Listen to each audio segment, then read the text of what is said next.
Hello student, एक बार फिर से स्वागत है आपका अपने यूट्यूब चैनल संदीप जी के वर्ड में। तो आज हम आरआरबी व एसएससी के लिए आपका प्रैक्टिस सेट है वो 4 कवर करेंगे और इस सेशन के माध्यम से हम आपके जीके जीएस क्वेश्चन है वो इन परीक्षाओं के टारगेट करते हुए वो आज हम करने वाले हैं। तो सेशन से अंत तक जरूर बने रहिए।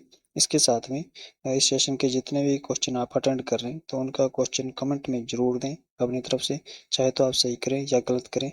तो वो इसका आंसर है वो अपनी तरफ से कमेंट में जरूर दें। इसको आप टेस्ट सीरीज मान लीजिए एक तरह की। तो हम टेस्ट सीरीज के माध्यम से ही आपको है वो तैयारी अपनी कराते रहेंगे। और जिन साथियों ने अभी तक हमारे चैनल को सब्सक्राइब नहीं किया तो चैनल को सब्सक्राइब जरूर करें ताकि हम आपको इसी प्रकार का कंटेंट है वो उपलब्ध कराते रहें। तो चलिए स्टार्ट करते हैं आज का हमारा सेशन। फर्स्ट क्वेश्चन रहेगा हमारा, हड़प्पा स्थल पर हल रेखाओं के निशान खोजे गए थे। तो ये आपके कहाँ पे खोजे गए थे? ऑप्शन आपके कोटदीजी में या फिर मोहनजोदड़ो में या लोथल में या आपका कालीबंगा में। तो इसका जो हमारा राइट आंसर है ये हो जाएगा कालीबंगा में। Right answer option number D. और कालीबंगा ये आपका कहाँ पे पड़ता है? तो ये आपका राजस्थान के हनुमानगढ़ जिले के अंदर स्थित है, घग्गर नदी के किनारे पे। और इसके साथ में यहाँ पे हल रेखाओं के साथ आपके यहाँ पे अग्निकुंड के साक्ष्य भी प्राप्त हुए थे। तो हमारा राइट आंसर है ऑप्शन नंबर डी। इसी के साथ इस सेशन का पीडीएफ है वो भी आपको उपलब्ध कराया जाएगा। आप टेलीग्राम चैनल पे जाके वो इसे प्राप्त कर सकते हैं। नेक्स्ट रहेगा हमारा क्वेश्चन, अंतर्राष्ट्रीय ओलंपिक समिति की स्थापना है वो किस वर्ष में की गई थी? 1924 में, 1894 में या 1969 में या आपका 1942 में। तो 1896 से ओलंपिक खेलों की वो शुरुआत की गई थी। और इसका जो हमारा राइट आंसर होगा वो होगा ऑप्शन नंबर बी। 1894 से है वो आपके अंतर्राष्ट्रीय ओलंपिक समिति की स्थापना की जाती है। पूरी डेट लिख लीजिए आप, 23 जून 1894 को आपकी पेरिस के अंदर है वो इसकी इस समिति की अवश्य स्थापना वो की जाती है। और इसका मुख्यालय आपसे पूछ लीजिए तो लुसाने स्विट्जरलैंड के अंदर वो इसका मुख्यालय स्थित है। हमारा राइट आंसर होगा ऑप्शन नंबर बी। और इसके सदस्य देश टोटल कितने? तो 107 है वो इसके टोटल है वो सदस्य देश है। इसी के साथ इसकी जो आधिकारिक भाषा है ये कौन कौन सी है? तो इसकी फ्रेंच और अंग्रेजी ये दो इसकी भाषाएं हो जाएगी। और इसका जो फर्स्ट अध्यक्ष है वो भी आप नोट कर लीजिए, बहुत बार परीक्षा में पूछ लिया जाता है मुख्यतः एसएससी की परीक्षा में। जैसे इसका फर्स्ट अध्यक्ष था हमारा डेमेट्रियस, जो कि 1894 से 1896 तक रहे थे। और वर्तमान है इसके 2013 से 2024 तक है। ये कौन आपके?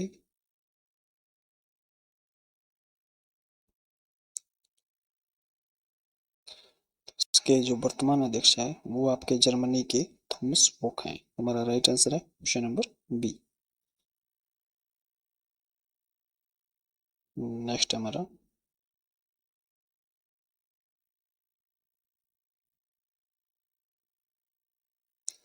सुदर्शन झील का निर्माण है वो किसने करवाया था? चंद्रगुप्त मौर्य ने या आपका अशोक ने या रुद्रदामन ने या आपका स्कंदगुप्त ने। तो सुदर्शन झील का निर्माण आपका सौराष्ट्र के अंदर है वो करवाया जाता है। और इसका निर्माण है ये आपका चंद्रगुप्त मौर्य के द्वारा करवाया गया था। हमारा राइट आंसर है ऑप्शन नंबर ए। इसी के साथ अशोक के द्वारा है वो इसका पुनर्निर्माण करवाया गया था। रुद्रदामन के द्वारा भी आपके पुनर्निर्माण करवाया गया था। हमारा राइट आंसर है ऑप्शन नंबर ए। नेक्स्ट रहेगा हमारा क्वेश्चन, निम्न में से किस शासक ने नालंदा विश्वविद्यालय को ध्वस्त किया था? शशांक ने या आपका चंगेज खान ने या इख्तियार खिलजी ने या आपका अलाउद्दीन खिलजी ने। तो नालंदा विश्वविद्यालय को ध्वस्त करने वाला शासक था आपका बख्तियार खिलजी। ये मोहम्मद गौरी का एक गुलाम था।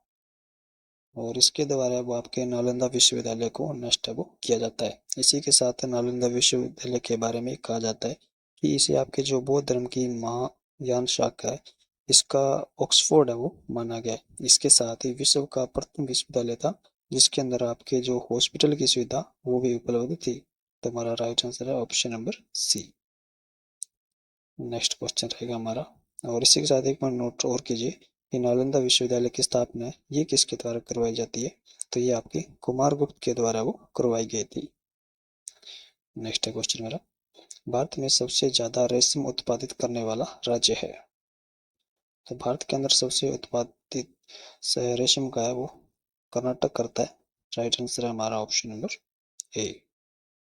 नेक्स्ट है, मांडो त्योहार किस राज्य में मनाया जाता है, मिजोरम में, झारखंड में, छत्तीसगढ़ या आपका गोवा में, तो मांडो हो जाएगा आपका गोवा के अंदर। राइट विकल्प हमारा ऑप्शन नंबर डी। नेक्स्ट हमारा, पूर्णिमा के दिन निम्न में से कौन सा त्योहार है वो मनाया जाता है, आपका मकर संक्रांति, होली, दीपावली या आपका ईद, तो इसका हमारा जो राइट आंसर होगा कि पूर्णिमा के दिन कौन सा त्योहार मनाया जाता है, तो ये आपका होली त्योहार है वो मनाया जाता है। राइट विकल्प है हमारा ऑप्शन नंबर बी। जबकि दीपावली है ये आपकी अमावस्या को है वो मनाई जाती है। नेक्स्ट क्वेश्चन, सी योगी किस यात्री का है वो यात्रा वृत्तांत है, वायुयान का, एतिहासिक का, एवं बतुता का या आपका हैंडसांग का, तो सी योगी है ये आपकी चीनी यात्री हैंडसांग है, इसका यात्रा वृत्तांत है। तो राइट आंसर है हमारा ऑप्शन नंबर डी। और ये भारत में कब आया था, तो ये 629 ईस्वी से 645 ईस्वी तक है, वो 15 वर्ष तक भारत के अंदर है वो रहता है। ये हर्षवर्धन के समय वो भारत में आया था, तो हमारा राइट आंसर है ऑप्शन नंबर डी। इसके साथ ही इसने वो आपके जैकब से है ये बौद्ध धर्म की दीक्षा प्राप्त की थी, और ये आपके हैंडसांग के दरबार में गया था, और इसने वो हैंडसांग को पंच भारत का स्वामी है कहा था। तो हमारा राइट आंसर है ऑप्शन नंबर डी। नेक्स्ट है हमारा,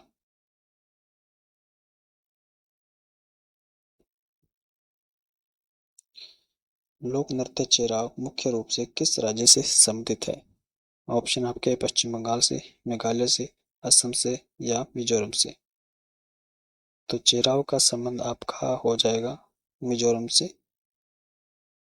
राइट विकल्प है हमारा ऑप्शन नंबर डी। नेक्स्ट है, कौन सा मार्शल डांस उत्तराखंड राज्य से संबंधित है, चोलिया, बांग्ला, राउत या फिर धनगिरी, तो मार्शल डांस आपका चोलिया है ये उत्तराखंड राज्य से संबंधित है। विकल्प हमारा ऑप्शन नंबर ए एकदम से राइट होगा। बांग्ला कहाँ का है, तो बांग्ला आपका हो जाएगा मेघालय से, और राउत है ये आपका छत्तीसगढ़ से हो जाएगा, और धनगिरी है ये आपका महाराष्ट्र से संबंधित है। नेक्स्ट हमारा, grand old man of India है वो किनको कहा जाता है, तो grand old man of India ये आपके दादा भाई नौरोजी के लिए कहा गया है। हमारा राइट आंसर होगा ऑप्शन नंबर बी। इसी के साथ इनके द्वारा सर्वप्रथम है वो धन निकासन का प्रतिपादन है वो भी इनके द्वारा किया गया था, और इनकी एक फेमस पुस्तक है उसका भी आप नाम नोट कीजिए, पॉवर्टी एंड अनब्रिटिश रूल है वो इनकी एक पुस्तक है। और समाचार पत्र का अगर आपसे पूछ लिया जाए कि इनके द्वारा कौन से समाचार पत्र है वो प्रकाशित किया गया था, तो राफ्ता गुप्त है ये समाचार पत्र है वो दादा भाई नौरोजी के द्वारा प्रकाशित किया जाता है। नेक्स्ट क्वेश्चन हमारा,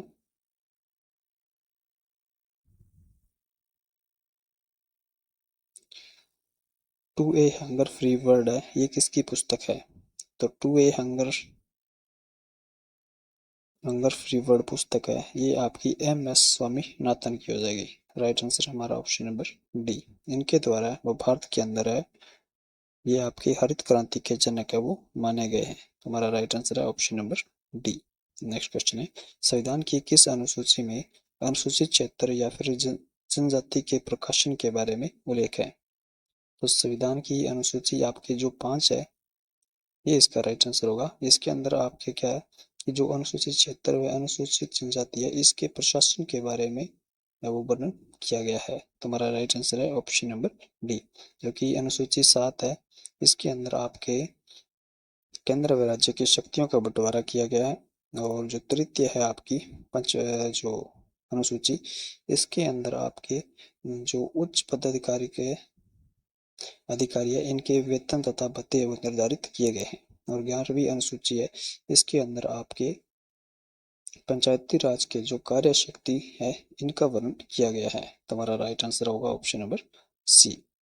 नेक्स्ट क्वेश्चन रहेगा हमारा, ऋग्वेद के किस मंडल में ऋषियों को सतचिकन कहा जाता है? तो सतचिकन ये आपका कहा गया है ऑप्शन नंबर ए को, ये आपका प्रथम मंडल होगा इसका राइट आंसर। और ऋग्वेद के अंदर टोटल कितने मंडल है? तो ऋग्वेद के अंदर वो आपके टोटल 10 मंडल है। इसके अंदर जो आपका प्रथम मंडल है इसके अंदर आपके ऋषियों का वो सतचिकन कहा जाता है।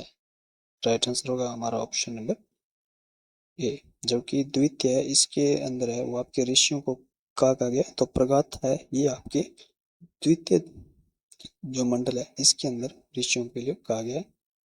और महामुक्त है ये आपके 10वें मंडल के अंदर है वो ऋषियों को कहा गया है। तुम्हारा राइट आंसर होगा ऑप्शन नंबर ए। इसी के साथ अगर आपसे परीक्षा में पूछ लिया जाए कि 10 जो राजाओं का युद्ध है इसका वर्णन इस मंडल के अंदर मिलता है, तो ये आपके ऋग्वेद के जो 10वें मंडल है इसके अंदर मिलता है। जबकि जो 20 राजाओं का युद्ध है ये किस मंडल के अंदर उल्लेखित है? तो ये भी आपका प्रथम जो ऋग्वेद का मंडल है इसके अंदर वर्णित किया गया है।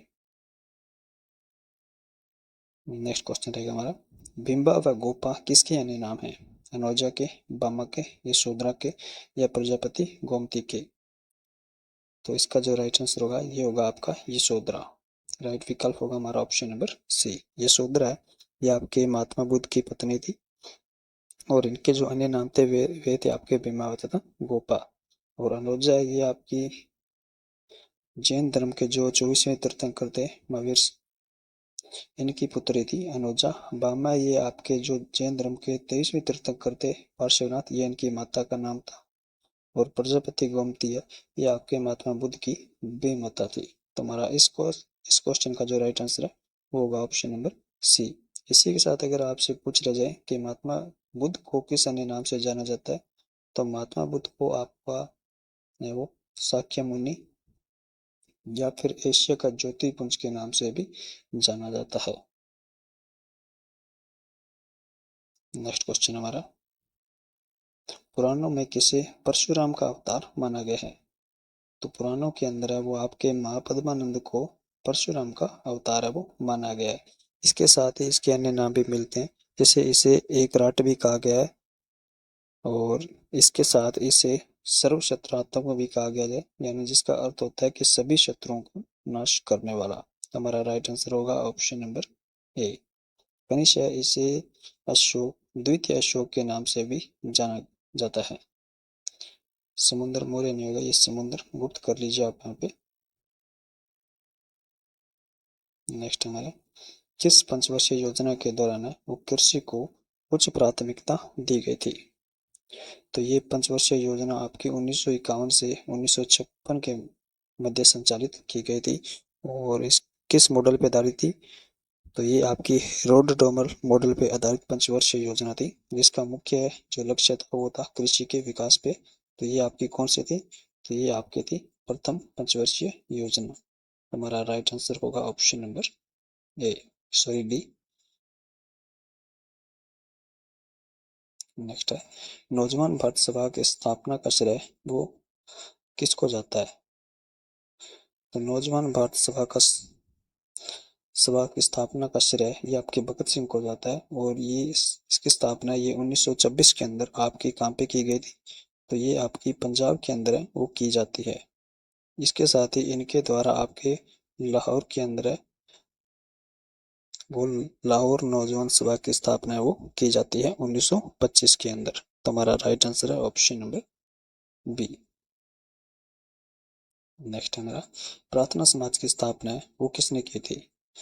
तो प्रार्थना समाज की स्थापना है ये आपकी महादेव गोविंद रनाडे के द्वारा की जाती है। राइट विकल्प होगा हमारा ऑप्शन नंबर सी, जो कि राजा राममोहन राय है इनके द्वारा आपके आत्मीय सभा की स्थापना वो की जाती है। इसके साथ में ब्रह्म समाज की स्थापना ये की जाती है। नेक्स्ट रहेगा क्वेश्चन हमारा, बोर्ड ऑफ रेवेन्यू की स्थापना है वो किसने स्थापना है वो की जाती है? वारेन हेस्टिंग के द्वारा, लॉर्ड क्लाइव द्वारा, लॉर्ड मैकाले द्वारा या लॉर्ड कर्जन द्वारा? तो बोर्ड ऑफ रेवेन्यू की स्थापना है ये 1772 के अंदर की जाती है और इसके जो गठनकर्ता था ये था आपका वॉरेन हेस्टिंग। राइट आंसर है हमारा ऑप्शन नंबर ए। इसी के समय आपका जो रेगुलेटिंग एक्ट है ये आया था और 1774 के अंदर है। ये आपका कलकत्ता के अंदर फर्स्ट जो सर्वोच्च न्यायालय की स्थापना है ये इसी के समय में हुई थी। तो हमारा राइट आंसर होगा ऑप्शन नंबर ए।